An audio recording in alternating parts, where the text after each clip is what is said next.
Bienvenue à tous. Bienvenue sur ce webinaire de paramétrage de Zen. On va pouvoir démarrer. Alors aujourd'hui, on va aborder tous les points essentiels qui vous permettent de créer vos salariés, de paramétrer vraiment l'interface pour votre société, pour qu'elle soit le plus fidèle à ce que vous recherchez. On verra ça en 5 points. Donc on va commencer par la création des salariés. Certainement que vous avez déjà vu peut-être cette option-là, vous avez peut-être déjà créé des salariés sur votre base. Vous avez deux possibilités pour y accéder. Alors, on a tous les menus sur la gauche. Vous pouvez soit passer par le module portail RH, où là vous avez accès à l'annuaire des salariés et directement par ici, vous pourrez vous créer un salarié en cliquant sur nouveau salarié utilisateur. Ou l'espace admin qui vous sera évidemment réservé, ou alors si vous créez un autre espace pour un de vos collaborateurs, vous le définissez en tant qu'administrateur, on le verra plus tard, il pourra aussi accéder à ces options-là. Donc, nous, on va s'intéresser à l'espace administrateur, depuis lequel vous pourrez directement cliquer sur le bouton nouveau, ou alors ouvrir la liste, comme on l'a vu. Ça ressemble un petit peu à l'annuaire des salariés, avec plus de détails, vous aurez beaucoup plus de filtres qui vous permettront d'affiner un peu plus les résultats.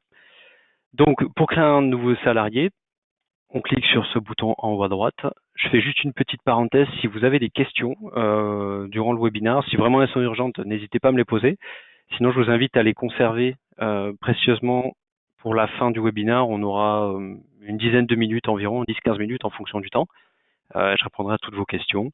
Et ensuite, vous pourrez éventuellement me poser une question directement par mail en m'envoyant un mail à zensupport@eurecia.com. Vous avez l'adresse qui est ici, hop, que j'ai surlignée en bas de l'écran, où je vous répondrai rapidement.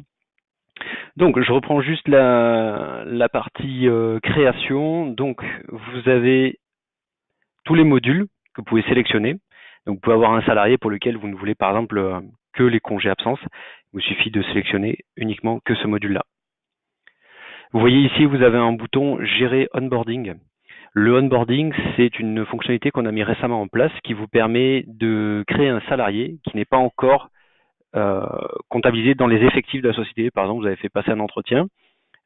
Cette personne a été retenue pour le recrutement, mais elle intégrera la société que dans 15 jours. Vous pouvez cocher cette case-là. À partir de là, vous aurez un menu, on va faire suivant, où on pourra sélectionner donc un des trois. Alors je dis trois parce que le onboarding n'est pas à sélectionner pour le moment. Dans les profils, vous sélectionnez soit admin, manager ou standard, un horaire de travail, un profil de congé. Donc on reviendra sur les profils de congé plus tard. Vous voyez qu'il y a toute une liste pré-paramétrée. Si jamais il y a des types d'absences qui ne sont pas présentes à l'intérieur, on verra ça plus tard. Vous pourrez me faire signe par rapport à ça, je la créerai. Donc on sélectionne les éléments de base. On clique sur suivant.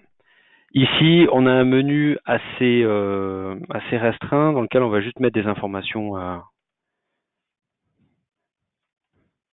basiques. On peut mettre un mail, alors lui reste d'être utilisé. Test. Voilà. Département, ça c'est les départements que vous avez créés au niveau de la société. Ça, on y reviendra aussi plus tard. On peut y attribuer un manager. On clique sur suivant. Et ici, on se retrouve avec une page de bienvenue. En fait, le onboarding, ça permet de donner un accès restreint aux salariés, au futur salarié qui n'est pas encore intégré, qui lui permettra d'envoyer directement certaines informations ou des documents ou de les poser sur la plateforme sans avoir à les passer par papier, etc. Donc en fait, il a un accès un peu limité sur lequel il peut déposer des papiers ou commencer à remplir son espace personnel. Donc on peut envoyer des mails au manager, recevoir une copie, renseigner l'email personnel du salarié, on va le remettre ici, hop. Vous pouvez personnaliser évidemment le texte. On clique sur suivant. Et ici, on voit qu'on a une tâche à faire. Donc aujourd'hui, bon, parce que j'ai mis la date du jour, on a une tâche à faire qui est le onboarding du salarié. Si on clique sur la tâche, on a cette fenêtre qui s'ouvre, dans laquelle on peut modifier l'échéance d'une date. On peut par exemple mettre le vendredi 11 janvier. On peut définir une personne qui sera en charge du traitement de cette échéance avec La description, par exemple, créer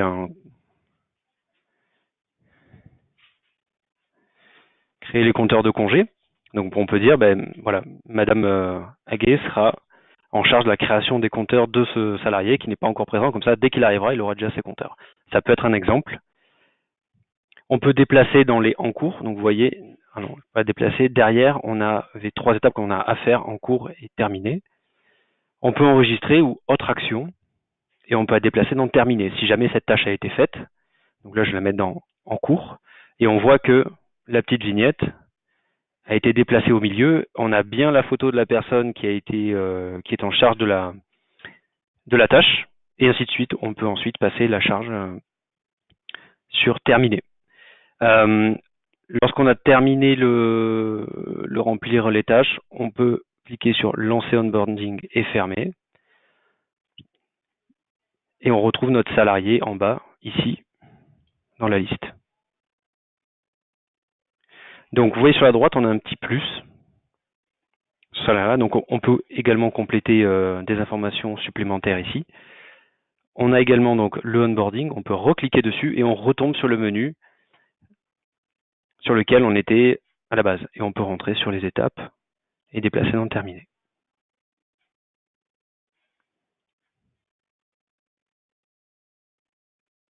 Donc ça, c'est pour la partie onboarding. Pour la partie création d'utilisateurs direct, on passe par le menu donc des services utilisateurs, même chose, sauf qu'on ne coche pas la case onboarding ici. On laisse les modules activés, on clique sur suivant. On a à peu près les mêmes menus au départ. Il suffit de sélectionner les profils standards, l'horaire de travail. C'est un horaire de travail par défaut. Si jamais vous n'avez dans cette liste pas l'horaire de travail, vous aurez là aussi la possibilité de la créer plus tard. Je vous montrerai comment faire. Hop, on fait suivant. Et vous voyez qu'ici, sans passer par le onboarding, on a beaucoup plus d'étapes, beaucoup plus de détails à remplir puisque le salarié sera créé définitivement. Donc il vous suffira de remplir toutes les informations. Donc on va l'appeler test 2. Hop.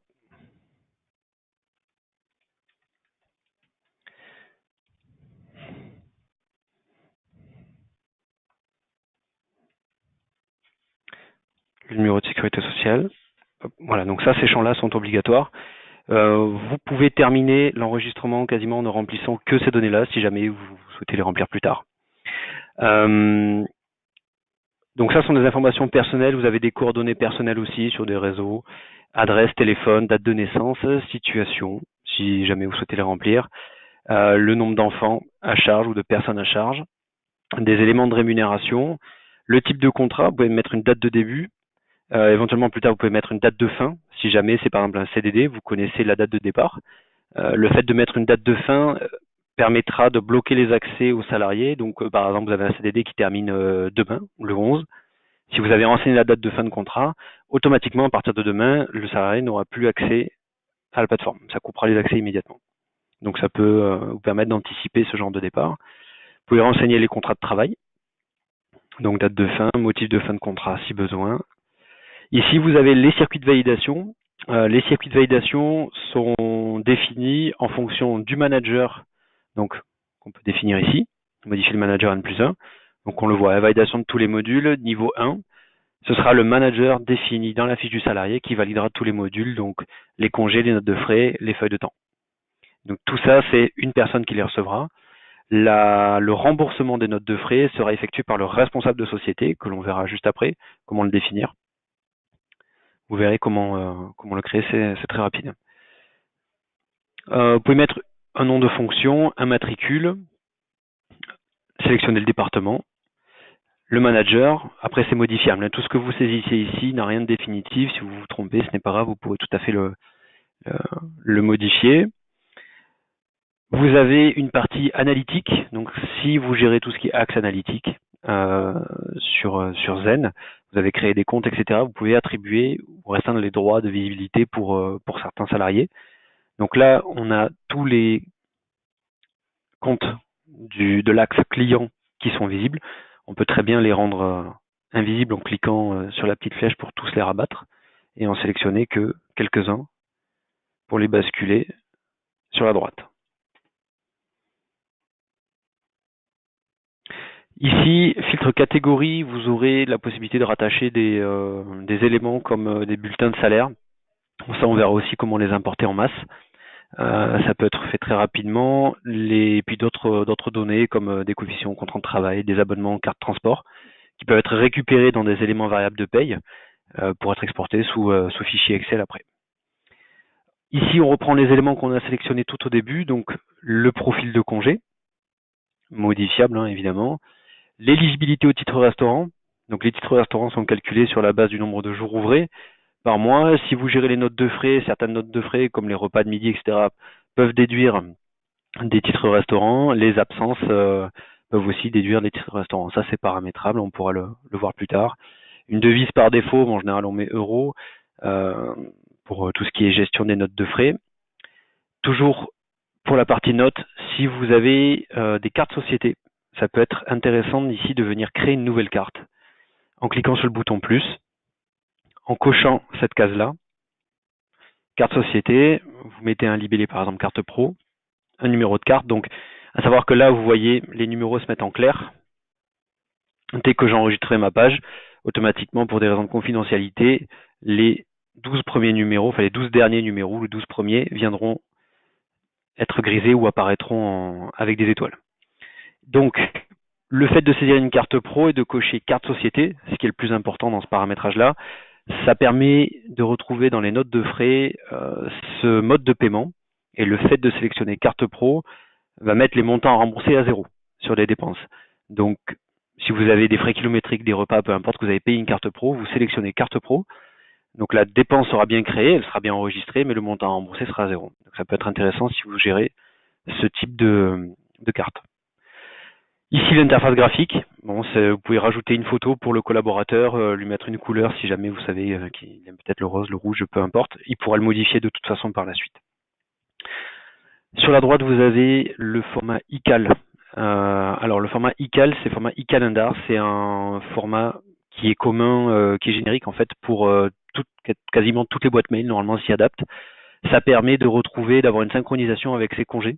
C'est-à-dire que vous avez un fichier qui peut être ensuite intégré à votre boîte mail Outlook sur Apple, peu importe, et ça permet de retrouver ses congés dans les boîtes que vous avez. En bas, vous avez l'accès plateforme qui reprend tous les éléments du début. Donc, si jamais vous êtes trompé sur certains modules, vous pouvez les décocher à ce niveau-là. Mettre une date de fin d'accès et attribuer un mot de passe temporaire pour le salarié. Si vous cochez ici la case envoyer mail d'accès au logiciel, dès que vous enregistrerez ici sur la droite, un mail partira à l'adresse que vous avez saisie au tout début, hop, à cette adresse-là, au salarié avec les accès, c'est-à-dire qu'en fait il aura un lien lui permettant d'accéder directement sur la page de connexion et il pourra réinitialiser son mot de passe directement. Donc dès que vous avez terminé, donc je reviens dessus, tous les éléments que vous avez saisis sont modifiables. Si vous vous êtes trompé sur un élément, c'est pas grave, vous pouvez revenir dessus par la suite. Donc j'enregistre et j'ai bien mon salarié test 2 qui est ici. Et on retrouve un petit peu les mêmes menus, donc je peux revenir. Ici, quand vous avez créé un salarié, maintenant c'est réparti sous forme d'onglets. Ici, vous avez tout ce qui concerne les données de l'emploi, le dossier salarié, donc c'est les éléments qu'on a vus tout à l'heure, que l'on peut remettre, les règles. Ici, c'est tout ce qui est circuit de validation, les profils de congé, devises de remboursement, etc., etc. Donc tout à l'heure, je vous parlais des circuits de validation. Hop, je reviens juste dans la fiche du salarié, peu importe, qui est là, hop, qui est défini en fonction du responsable de société. Donc ça se situe dans la fiche de la société, donc toujours dans l'espace admin à gauche. Vous avez donc un onglet société, si vous cliquez dessus, ça vous descend un petit peu la page. Vous pourrez ouvrir le module département. Et vous voyez ici, responsable de société, j'ai affecté donc une personne. Donc, je me suis mis moi-même pour les circuits de validation. Vous pouvez mettre n'importe qui et à ce moment-là, donc vous voyez si je modifie, par exemple je mets Maxence, si j'enregistre, on voit déjà qu'il y avait des notes de frais qui étaient soumises à validation. Donc c'était la personne qui était donc j'étais en fait en tant que rembourseur de niveau 1. Là, j'ai modifié par Maxence, comme on l'a vu. Hop, ici. Et donc, si je retourne dans ma fiche, ou dans la fiche d'un salarié, peu importe, on voit qu'ici, responsable de société, on a Maxence qui a été remplacé automatiquement. Du coup, toutes les notes de frais qui étaient en cours bénéficient de ce changement-là. Donc, il faut être sûr, comme si jamais vous faites une modification dans les circuits de validation, que vous avez bien toutes vos notes à jour. Ça peut modifier les circuits de validation et les personnes qui recevront un mail. Mais c'est pas grave, si jamais vous l'avez modifié, on peut toujours revenir en arrière. Vous pouvez remodifier la personne pour sélectionner à nouveau celle qui était définie avant. Hop, j'enregistre. Juste en dessous, on va retrouver les départements. Donc, vous en avez de base qui sont créés par défaut pour les exemples.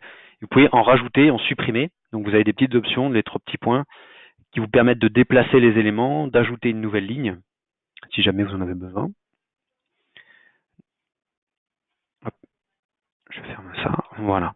Donc, vous avez la possibilité de rajouter des sous-départements également, si jamais vous avez des sous-départements, vous souhaitez classer un petit peu plus finement. Vous pouvez créer des sous-départements. Donc, il vous suffit de passer la souris sur les 3 petits points, insérer une nouvelle ligne au niveau du sous-département, et vous voyez, j'ai une petite accolade qui s'est créée. Par exemple, je l'appelle juridique 3. J'enregistre et je retrouve mon sous-département ici. Si vous souhaitez créer un département, il vous suffit de prendre les 3 petits points ici qui sont au-dessus de toutes les autres lignes. Hop. Et en bas, j'aurai un champ vide au même niveau que les autres, qui me permettra de créer un département. Ici, les responsables de département, donc vous pouvez en affecter un si jamais vous en avez.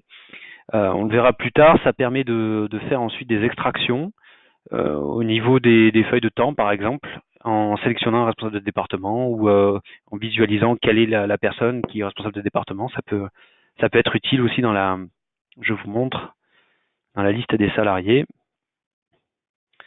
Hop. Ici, on peut retrouver, on a le département, manager. Tac. Alors, il est passé où?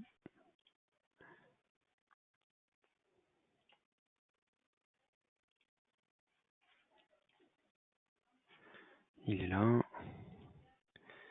Alors, j'y reviendrai tout à l'heure, puisque ça fera partie d'un autre paramétrage pour que vous puissiez mieux le visualiser. Tac.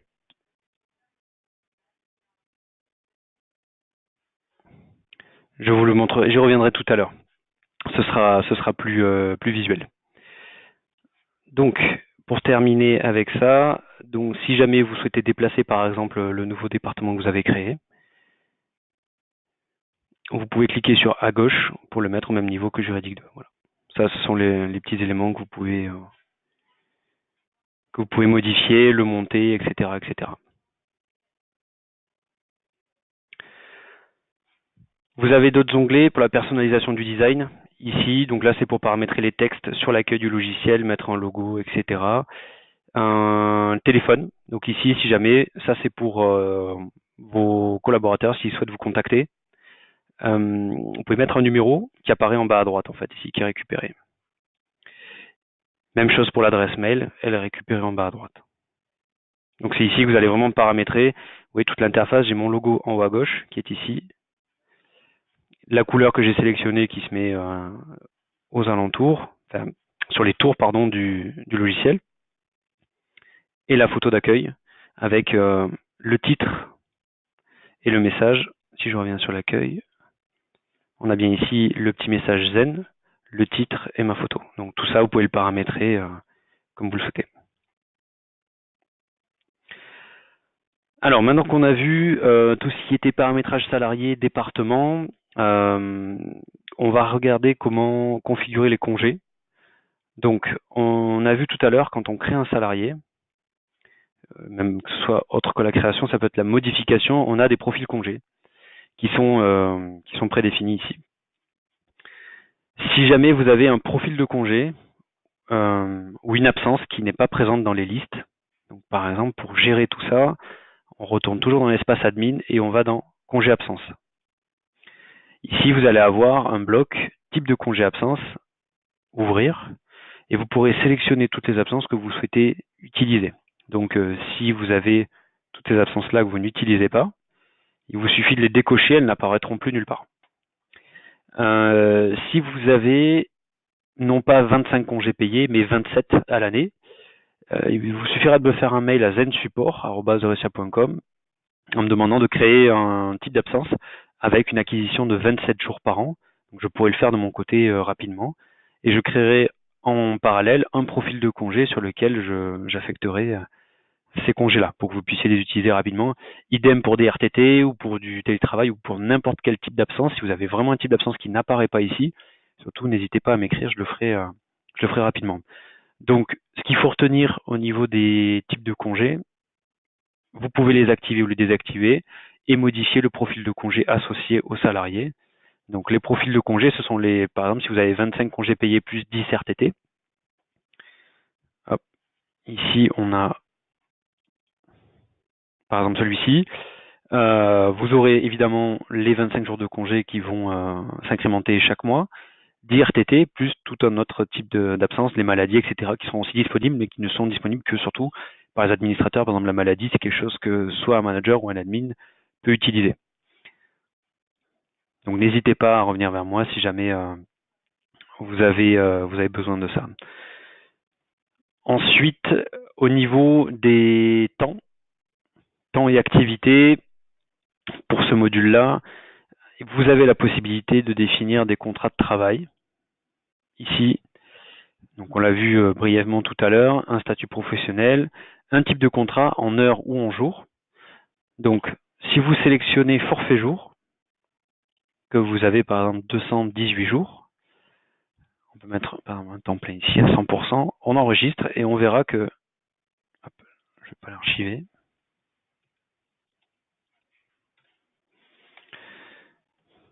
Donc j'ai enregistré pour ce salarié-là 218 jours. Si je me connecte avec lui, je vois qu'ici, en fait, sous son nom, j'ai le nombre de jours travaillés sur le nombre de jours total.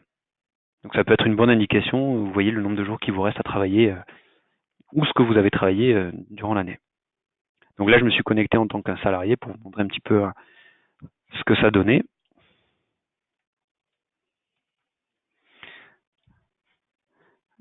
Hop.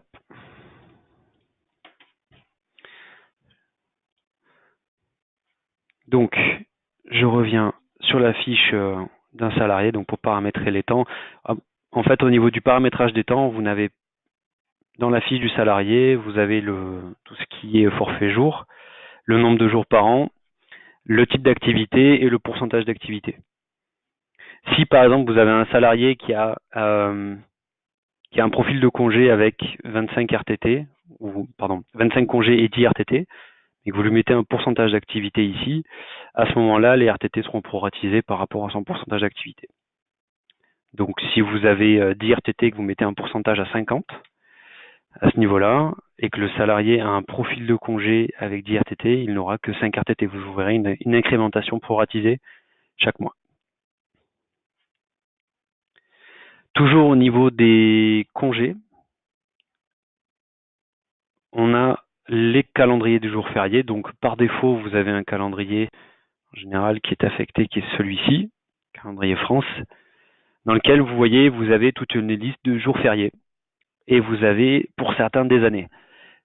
Pour d'autres non, on prend par exemple le 1er janvier, chaque année le 1er janvier est férié, donc on ne lui donne pas d'année particulière. S'il était férié par exemple qu'en 2020, on pourrait modifier ce jour-là en cliquant sur le petit crayon bleu ou le bouton bleu et on définit l'année 2020. À partir de là, il n'y a que l'année prochaine que ce jour sera férié.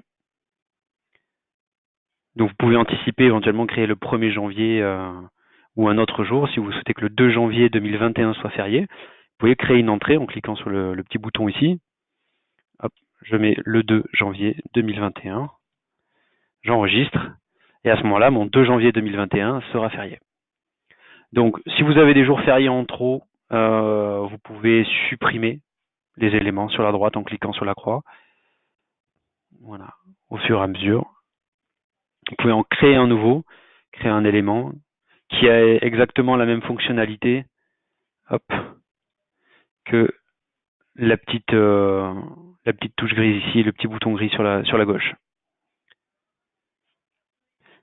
Et vous avez aussi la possibilité, hop, si vous souhaitez épurer, vous avez peut-être créé 3, 4, 5 calendriers, vous n'en avez plus besoin, passez simplement la souris sur les 3 points et cliquez sur le bouton supprimer. Ça, vous pourrez enlever tout un tas de calendriers qui ne vous servent pas si jamais vous en avez besoin. Donc, le fait de créer un calendrier et de modifier les jours fériés, ça va les griser automatiquement dans le planning. Donc, là, actuellement, on est le 10 janvier. Vous allez voir dans mon planning congé. Hop. Donc, on est le 10 janvier. Pardon, il est là. Le 10 janvier est ici, donc il est blanc hein, pour l'instant. Il n'est pas grisé, donc tous les jours grisés sont les jours ou les demi-journées non travaillées. Si je reviens dans mon calendrier, hop, et que je crée ici le 10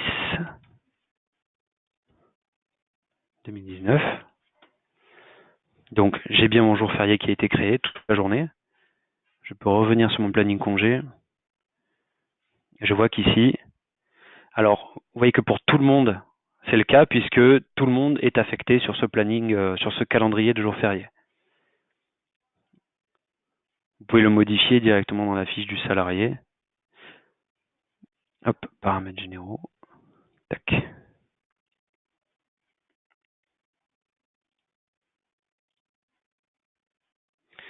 Si je vais sur ma fiche,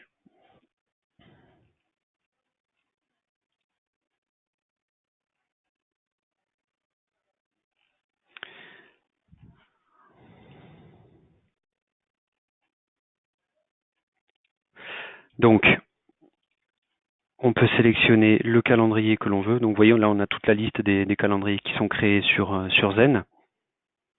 Donc je peux sélectionner France.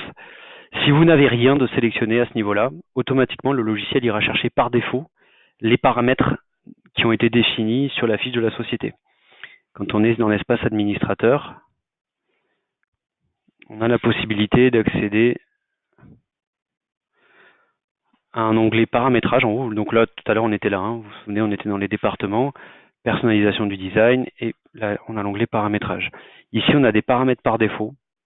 Et on voit que le calendrier des jours fériés, par défaut, ici, c'est le calendrier France. Donc, si vous ne définissez pas de calendrier pour votre salarié, même chose pour les horaires de travail, en fait, tous les éléments ici seront repris automatiquement. Donc, c'est pour ça que là, pour tous les salariés, le calendrier France est appliqué et le 10 qu'on a paramétré aujourd'hui est férié.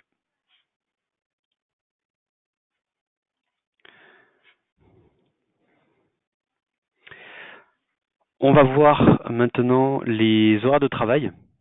Donc depuis l'espace admin toujours, paramètres généraux, vous avez un petit raccourci. Si vous cliquez sur la petite flèche à ce niveau-là, vous aurez possibilité d'accéder aux horaires de travail.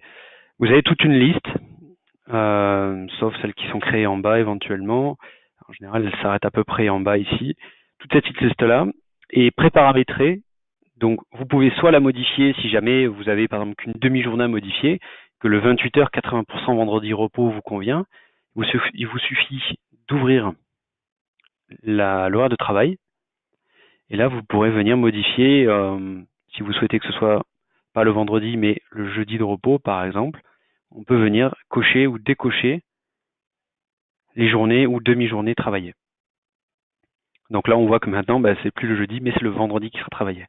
Et automatiquement au niveau de l'horaire, si on modifie, on a le total par semaine qui se calcule automatiquement. Si je désactive mon après-midi du vendredi, on a les 4 heures qui sont renseignées ici, qui viennent s'ajouter ou s'enlever. Donc ça, c'est pour la modification d'un horaire. Pour la création, c'est le même menu, mais vous cliquez en haut à droite sur Nouvel horaire de travail. Donc, on y attribue un nom.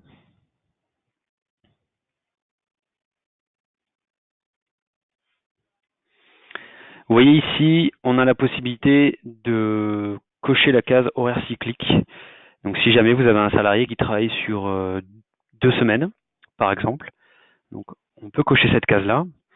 On a une date de début de cycle qui commence, donc en général ça prend le date de début de semaine en cours. Donc là on est le 10, ça nous prend bien le 7,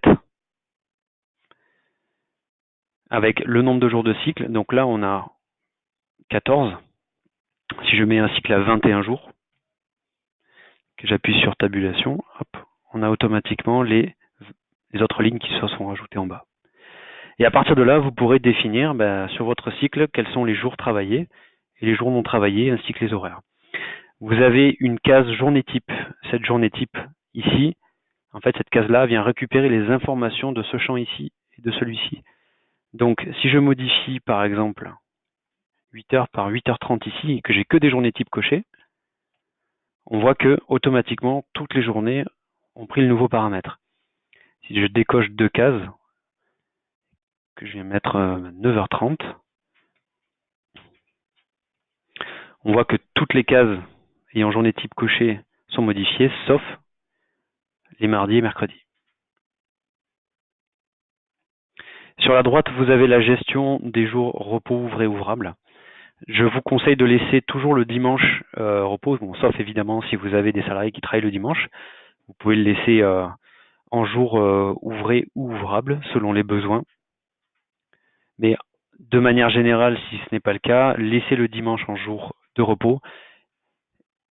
Définissez le samedi si jamais vous avez des samedis gérés en ouvrable. Comme ça, ce sera beaucoup plus pratique pour la pause des congés. Vous n'aurez pas de blocage ou de jours décomptés en moins ou en trop en fonction du paramétrage. Voilà ce qu'il faut en général saisir de cette façon-là. En bas, vous retrouvez 4 paramètres qui vous permettent de définir un minimum d'heures par jour. Donc si vous mettez ici 7 heures par jour, les salariés seront obligés de faire 7 heures, de renseigner 7 heures de temps de travail dans leur feuille d'activité pour pouvoir les soumettre à validation. Idem pour le maximum et pareil pour les cycles ou pour la semaine. Si je fais une semaine classique, vous voyez qu'on n'a que 7 jours et on a le minimum d'heures par semaine.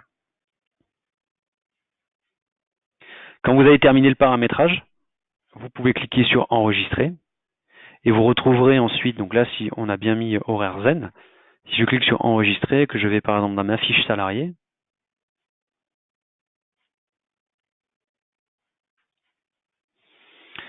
ah oui, 6h30. Donc là par exemple, si vous êtes confronté à ce message-là, je vais vous le remontrer, je ne peux pas enregistrer ma journée puisque j'ai défini un nombre minimum d'heures en bas à 7 heures et ma journée du lundi, en fait, elle est à planifier sur 6h30 de travail. Donc, on peut le corriger tout de suite et si jamais vous êtes confronté à ça, vérifiez bien le temps de travail que vous avez sélectionné. Donc, je vais modifier ma ligne. Hop, j'enregistre. Et j'ai les autres aussi. On va faire ça. Hop. Voilà. Donc là, j'ai bien mon nouvel horaire qui est créé. Et si je vais dans ma fiche salarié, onglet emploi, c'est ici qu'on paramètre donc les horaires de travail. Donc là, c'est un horaire que j'avais mis par défaut. Je peux soit modifier l'horaire ainsi que les dates de début, dates de fin. Donc là, en cliquant sur le bouton bleu, je peux accéder à la date de fin ou modifier ma date de début ou ajouter une nouvelle entrée. Donc, vous voyez ici, j'avais une date de début au 1er janvier 2017 pour mon horaire à 31h30. Je vais sélectionner mon nouvel horaire qui est horaire zen. Si je mets une date de début à aujourd'hui, par exemple, j'enregistre, vous verrez qu'ici, automatiquement, il y aura une date de fin qui va se mettre. Parce qu'on ne peut pas avoir deux périodes qui se chevauchent. Voilà. Donc, je retrouve mon horaire 31h30 du 1er janvier 2017 au 9 janvier 2019 et mon nouveau horaire qui commence aujourd'hui. Je vous préconise de faire comme ceci, mettre une date de fin sur l'ancien horaire et d'appliquer le nouveau par la suite. Ça vous permet d'historiser et de ne pas avoir de problème dans les feuilles de temps, puisque si jamais vous ne faites que modifier l'horaire de travail en cours avec des feuilles de temps ouvertes, ça modifiera toutes les feuilles de temps en cours. Donc ça pourrait chambouler un petit peu les saisies et les paramétrages qui ont été effectués. Donc voilà pour les horaires de travail. On va se diriger sur l'analytique. Donc, si vous avez des comptes analytiques que vous gérez, si vous renseignez par exemple dans des feuilles d'activité ou dans des notes de frais, des déplacements pour un client ou du temps de travail pour un client ou un projet, vous pourrez le définir depuis l'espace admin dans les axes analytiques. Donc depuis peu, on a ouvert 2 axes supplémentaires.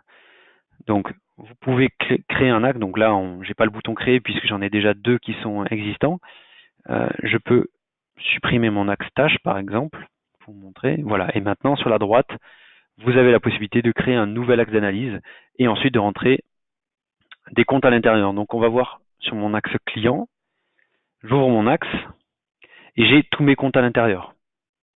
Donc vous pouvez paramétrer autant de comptes et de sous-comptes si jamais vous en avez besoin. Vous voyez ici, ça marche un petit peu comme l'arborescence des départements tout à l'heure.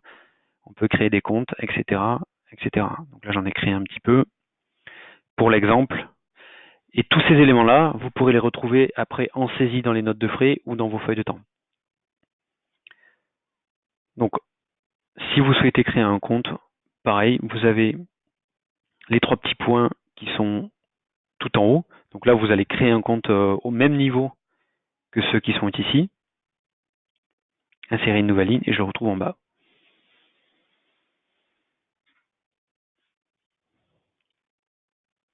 Si besoin de mettre un code, mettez un code ou code de regroupement, ça vous servira pour faire des exports par la suite. Vous pouvez valider la ligne.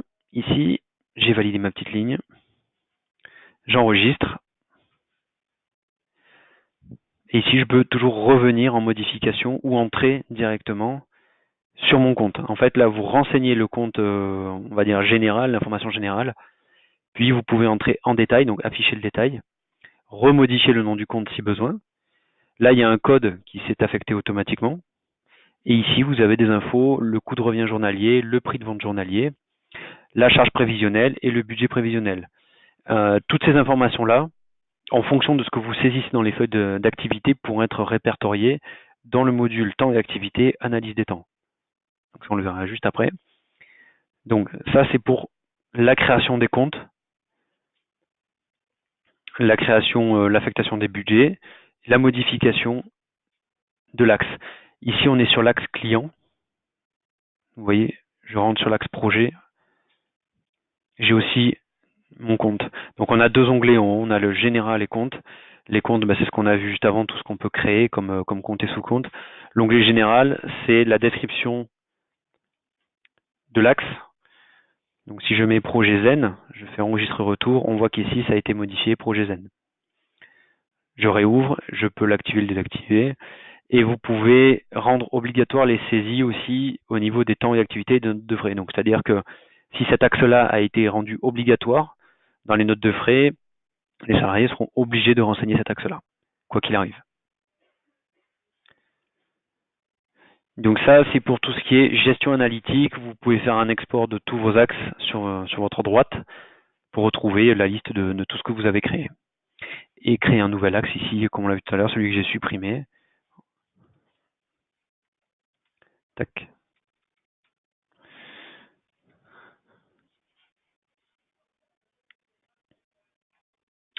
Projet.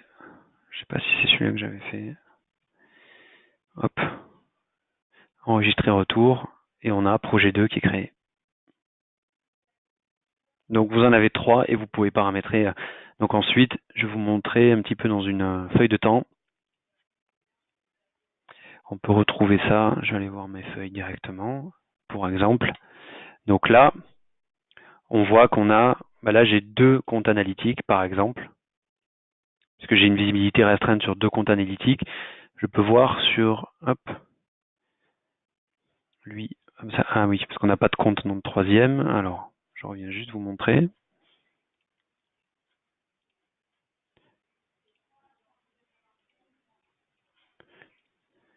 Voilà.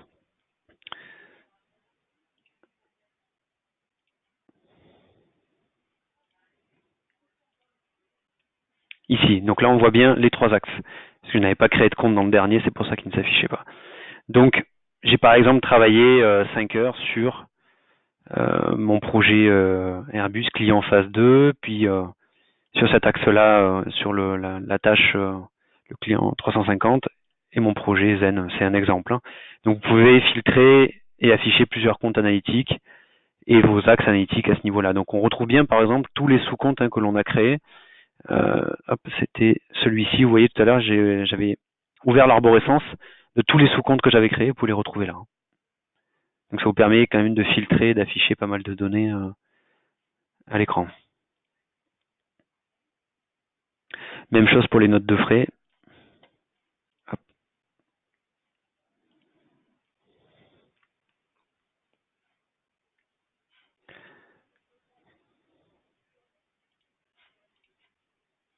Vous voyez ici les axes que l'on retrouve. On en a un ici qui est le premier axe analytique, enfin là, pardon, qui est la carte qui est le mode de paiement que l'on a vu tout à l'heure. J'en profite pour vous le montrer.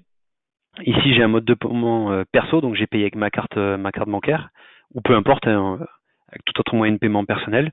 On a bien le montant à rembourser 10 euros. Si je sélectionne la carte pro, on passe à 0 puisque le mode de paiement est une carte société. Donc ça, c'est le résultat de ce que l'on a vu en paramétrage pour les cartes société. Et en dessous, on a nos axes, que l'on retrouve de la même façon que dans les feuilles de temps.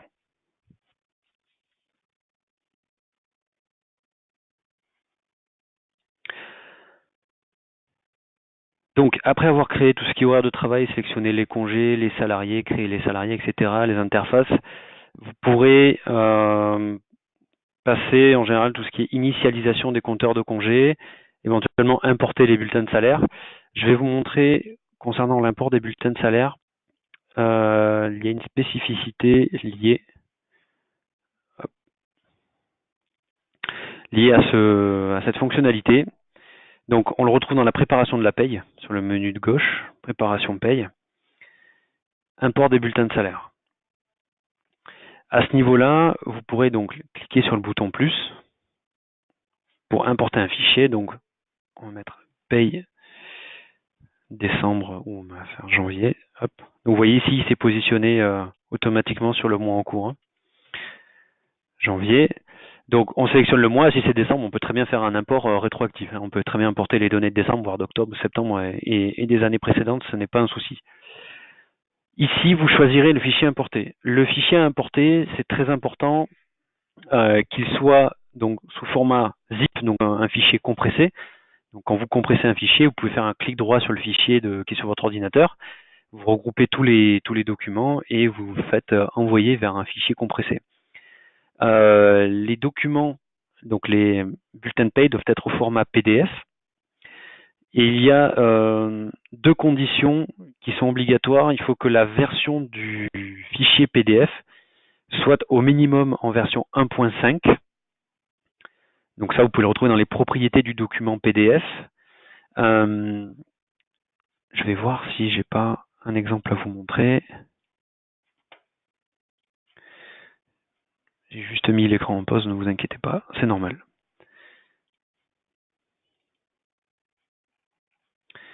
Hop, téléchargement.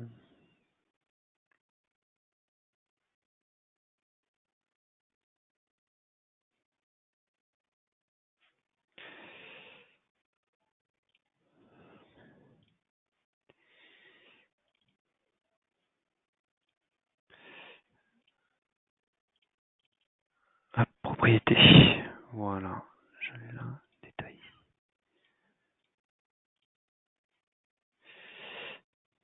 Non, il ne s'affiche malheureusement pas. Normalement, vous devriez voir avec la personne qui gère, qui vous envoie les bulletins, qui doit les générer sous format PDF, qui doit avoir cette version-là à disposition. Normalement, maintenant, sur tous les logiciels, c'est du 1.5 minimum, la version 1.5. Autre détail, pour être reconnu par le logiciel, le bulletin doit être au format texte et non pas image, parce que le logiciel vient récupérer des informations. Donc il vient lire le bulletin, il va dispatcher les bulletins par salarié, donc vous importez un fichier qui est zippé avec tous les bulletins de salaire à l'intérieur. Donc si vous en avez 10, ce qui est très important, donc, c'est de saisir, comme on l'a vu tout à l'heure, le numéro de sécurité sociale qui était obligatoire pour les salariés. Et le logiciel donc ira récupérer le nom, prénom, le numéro de sécurité sociale du bulletin et va le faire correspondre avec la fiche du salarié et automatiquement il l'importera dans la fiche. C'est comme ça que sont faits les imports. Donc en choisissant votre fichier ici, il faut bien choisir le bon fichier qui est bien zippé avec tous les documents PDF à l'intérieur. Et lorsque vous ferez l'import, de toute façon, vous aurez un message en fonction, voir si l'import s'est bien ou mal passé. Et en fonction de ça, vous pourrez voir ce qui est à faire.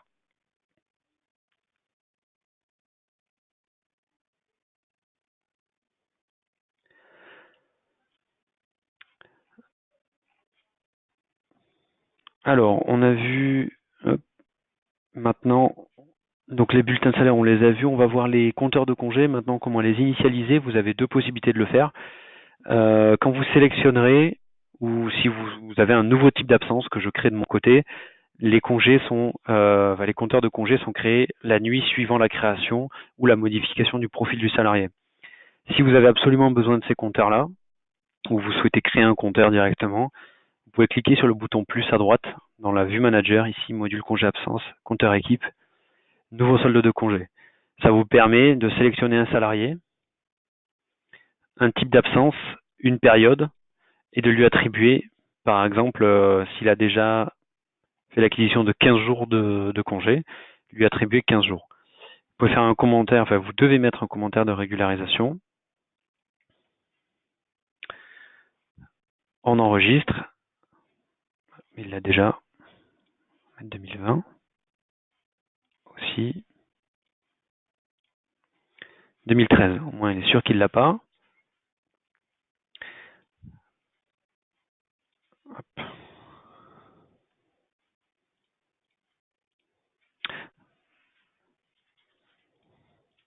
Hop.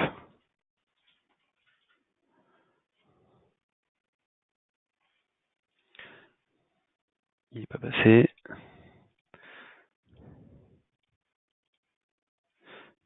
On va lui mettre 10 RTT.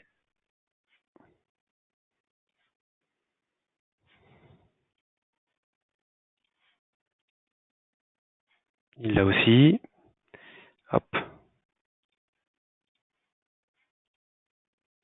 Voilà. On l'a fait pour le salarié test 2 qu'on a créé tout à l'heure, qui est ici. Et on a créé donc son nouveau compteur de congé. Donc on voit qu'il y a des droits restants à acquérir, puisqu'il y a une acquisition automatique en fonction de son profil de congé qu'on lui a affecté. Donc on a une date de fin de cumul au 31 mai, puisque le compteur démarre du 1er juin au 31 mai. Si jamais vous avez des compteurs qui démarrent ou qui sont sur des périodes différentes, on peut également les modifier. On va voir en dernier maintenant donc ce menu-là, bon, sauf les bulletins de salaire. Dans le menu préparation paye, ici vous pourrez exporter les absences, une grille de variables de paye ou les titres restaurants en fonction des besoins. Donc vous avez l'export des absences. Ici vous pourrez retrouver tous les statuts des absences avec des marquages si jamais il y en a eu. Alors le marquage d'une absence, ça vous sert, en gros c'est une sorte de post-it que vous mettez sur une absence. Si par exemple celle-ci je souhaite l'exporter, je l'ai déjà exporté en paye, on va imaginer que j'ai déjà exporté cette absence en paye, je peux cocher la case, aller dans le menu action et dire que je l'ai marqué comme exporté traité. Elle est déjà exportée traitée et du coup ici j'ai un marquage en gros qui me dit attention, cette absence a déjà été marquée, j'ai pas besoin d'y revenir dessus. On peut faire un export Excel, absence pour la paye, et vous retrouverez toutes les absences en fonction des marques et des filtres que vous avez sélectionnés et des périodes. Les variables de paye, ici, vous avez la possibilité de créer une grille de variables de paye en cliquant ici sur la droite. Donc, on va remettre notre test.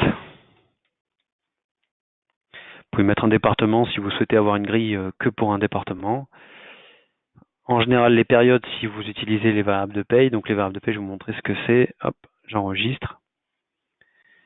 Voilà. Voici ce qu'est une grille de variables de paye. Ça reprend tous les éléments. Donc, le temps travaillé, les congés absences. S'il y a eu des congés absences, etc. Vous avez un petit œil, vous pouvez cliquer dessus.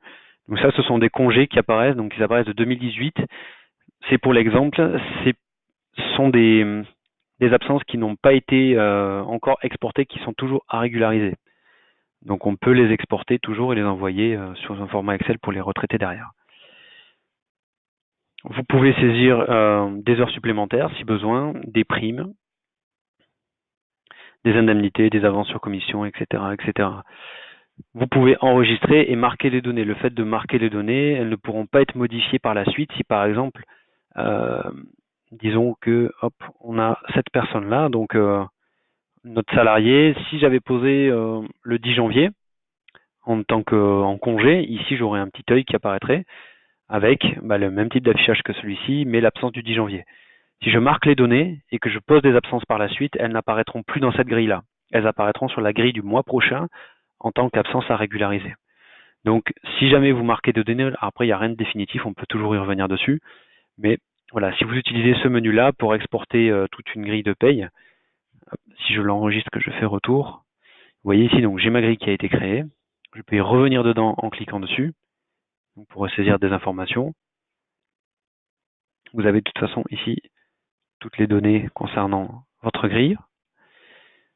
En cliquant sur le bouton Excel, exporter la grille au format Excel, je pourrai retrouver toutes les infos que j'ai générées.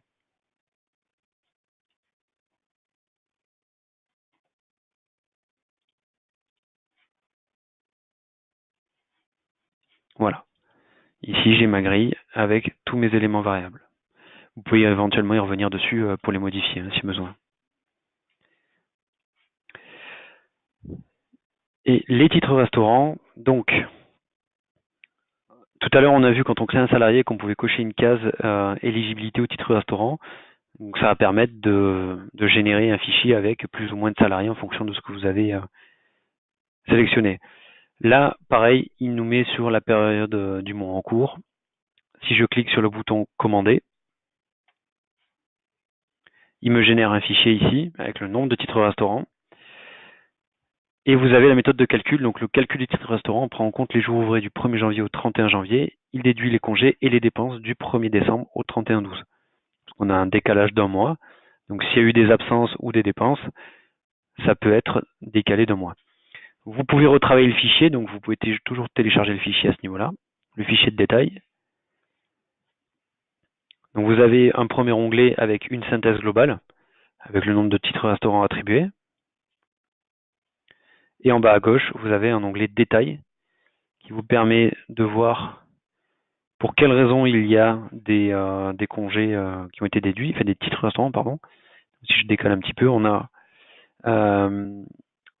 déduit pour note de frais, bon là on en a 0 puisqu'on n'en a pas validé, déduit pour congé absent, donc ici on en a 8, parce qu'on a posé 8 congés, ils n'avaient pas été régularisés, c'est du mois d'août, hein, donc on les a régularisés le mois dernier, et donc le logiciel les retire automatiquement. Là on a par exemple des congés du mois de décembre, comme on a vu juste avant, où la phrase nous disait que ça venait déduire aussi ces congés-là, donc ça vient déduire ces congés-là, et les congés qui n'ont pas été régularisés précédemment. Donc tant qu'ils n'ont pas été soit marqués comme exportés traités, qui n'ont pas déjà été régularisés, vous les retrouverez dans les exports. Vous pouvez de toute façon retravailler le fichier, ce n'est pas important. Vous pouvez modifier les valeurs dans le fichier, rien n'est définitif.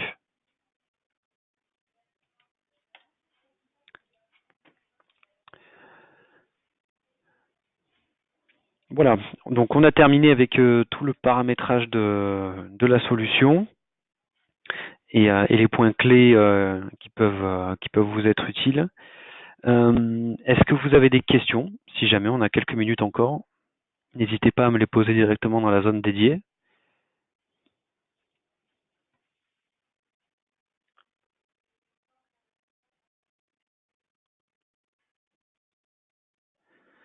Alors, peut-on gérer les reports de congés non pris au 31 mai? Oui, tout à fait.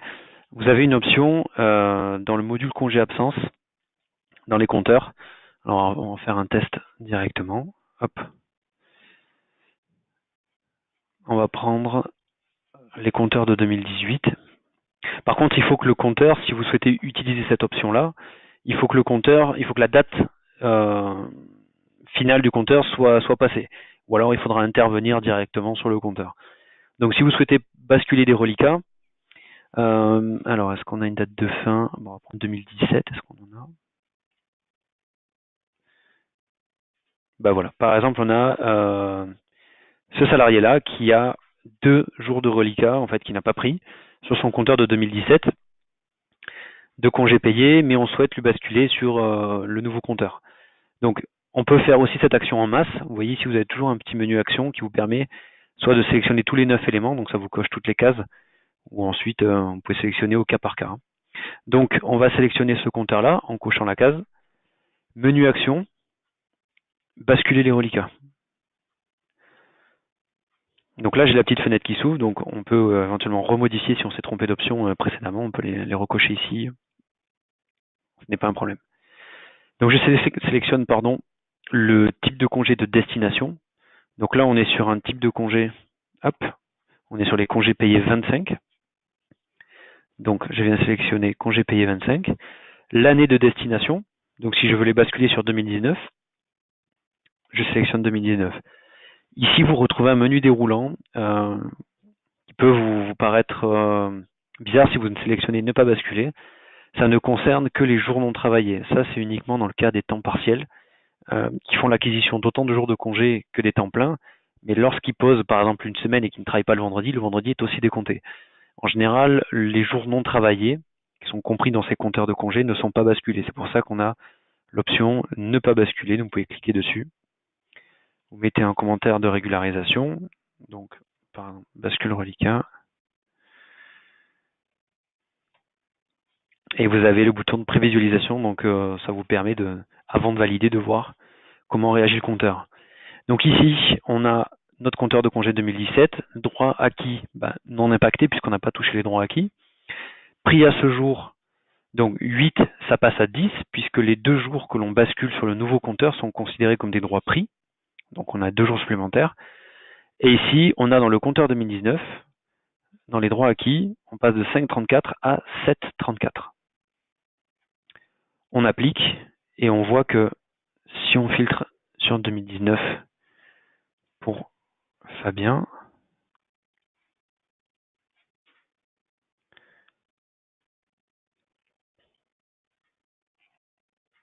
donc il avait déjà un solde négatif même puisque j'avais fait des modifications manuelles. Et ici, on a bien la bascule des reliquats des compteurs de congés payés 2017. On a les plus de jours. Ne vous fiez pas au solde négatif, hein, c'est moi qui avais fait des incrémentations, etc. pour des exemples. Ici, on a bien les 2 jours supplémentaires qui sont incrémentés. Donc ça, c'est la manière la plus simple, on va dire, de basculer des reliquats de compteur à compteur. Et vous pouvez également le faire manuellement. Si, par exemple, RTT 2018, disons qu'on soit en fin de période, droit acquis 30 ou droit pris, on en a pris 12. Je souhaite basculer tout le restant des droits de ce compteur à l'autre. On va mettre ici 30. Et ensuite, dans le nouveau compteur, on saisira la différence qui est 18. Mais ça, c'est de façon manuelle. Je vous conseille plutôt d'utiliser la bascule des reliquats via l'option qui est ici.